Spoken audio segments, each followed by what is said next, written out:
Hi, I'm Claire Tompkins, the Clutter Coach, and this is the Organize Your Life podcast.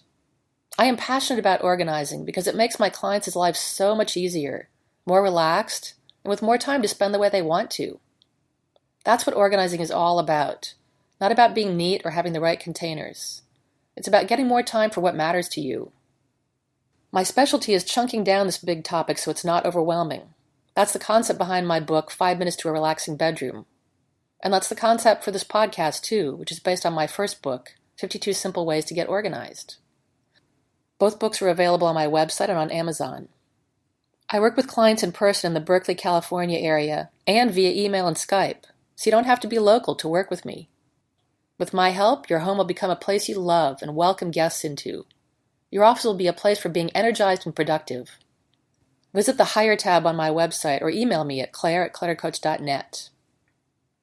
In every podcast, I'll lay out a simple organizing concept and tell you why it's important. And I'll include an action step at the end so you can start practicing right away. Okay, here we go.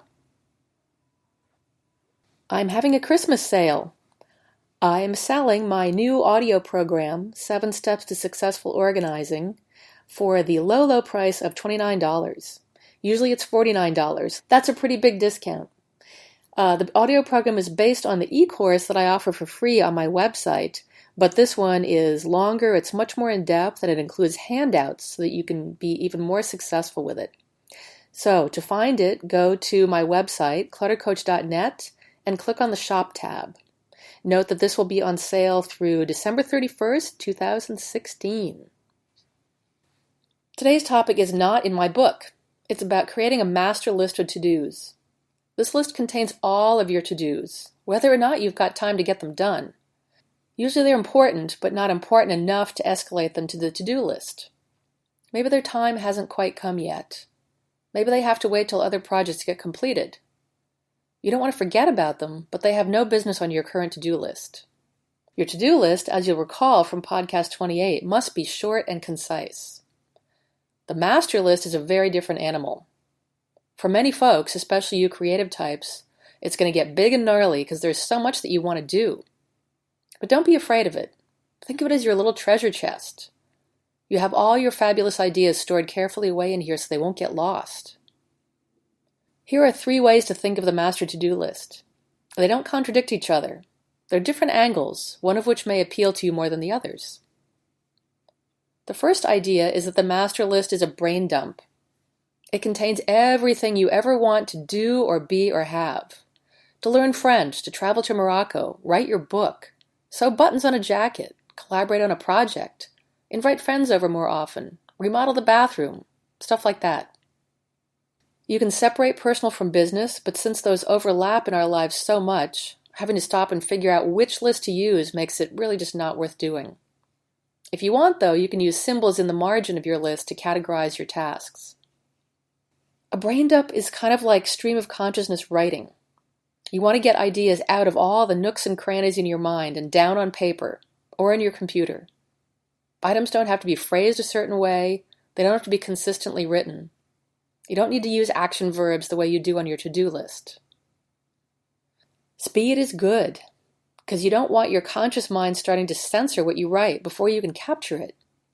Maybe some of your ideas will turn out to be harebrained, but they lead to a train of thought that has a terrific outcome. Don't judge what emerges.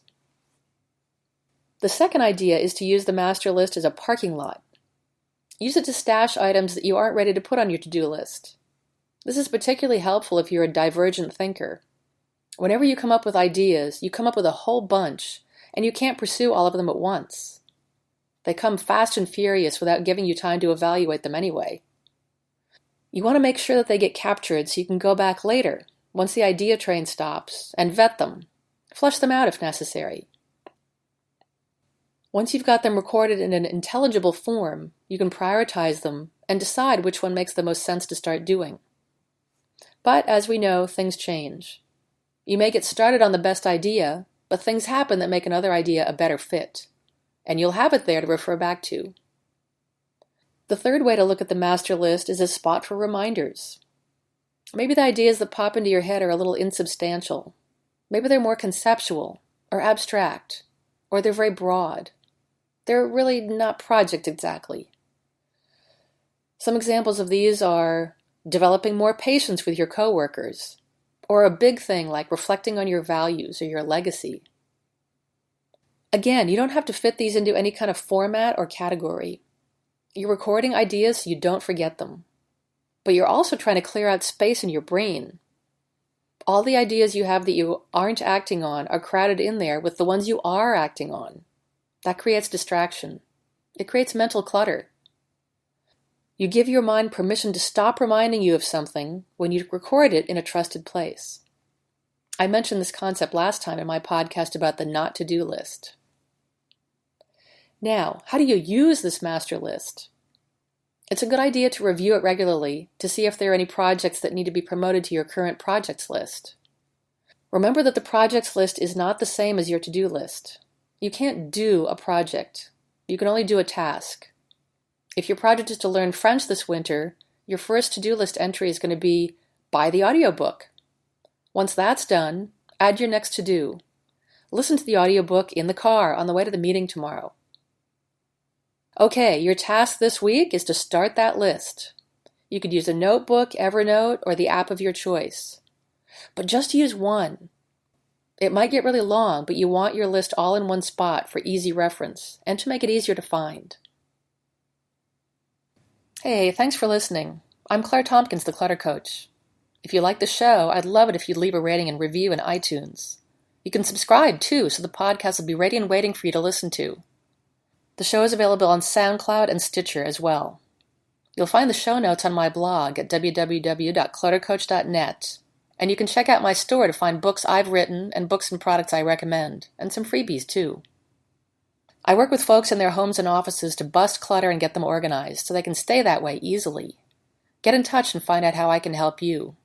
I'm in Berkeley, California, and you can reach me at claire@cluttercoach.net. Come back for more next week.